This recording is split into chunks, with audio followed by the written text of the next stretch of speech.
My child, come closer.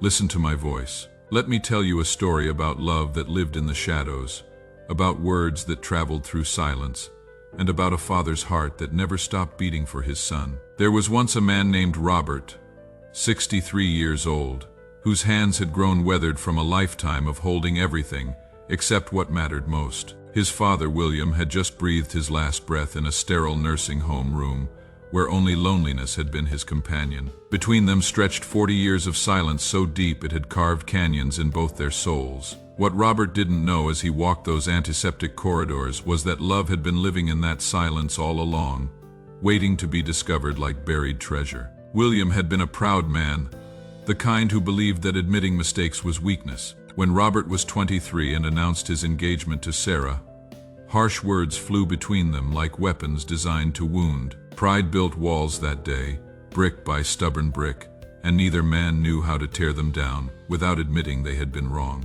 Robert walked away from his father's house and never looked back, carrying his hurt like armor that grew heavier with each passing year. But here is what Robert's heart couldn't see. His father never stopped watching from a distance, never stopped caring, never stopped loving the little boy who used to fall asleep in his lap during Sunday afternoon football games. William's love had simply learned to live in hiding, growing in secret like flowers in a forgotten garden. Every Father's Day, every birthday, every Christmas morning, he would sit at his old wooden desk and pour his heart onto paper, writing letters to the son he had driven away with his stubborn pride. The nursing home staff handed Robert a battered suitcase, brown leather worn soft by years of handling.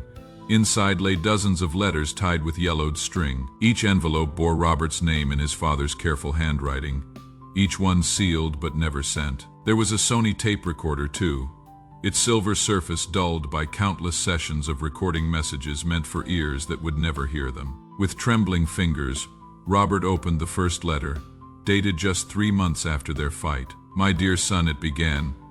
I have been sitting here thinking about your wedding day, wondering if you will wear the tie I gave you for graduation. The words, blurred as tears Robert hadn't shed in decades, finally found their way home. Letter after letter revealed a father's secret vigil, 40 years of birthdays remembered, graduations celebrated in solitude, grandchildren he would never met but loved from photographs he would somehow manage to see. The letters chronicled everything: Robert's promotion, Sarah's battle with cancer, the births of children who carried his bloodline but not his name in their prayers. Some letters were angry, demanding to know why his son couldn't forgive an old man's mistakes. Others were tender beyond measure, filled with memories of bedtime stories and fishing trips, of teaching Robert to ride a bicycle, and watching him graduate with pride that could have illuminated the world. Then came the final cassette tape, recorded just weeks before William's death. Robert pressed play with shaking hands, and his father's voice, weaker now but still carrying that familiar warmth,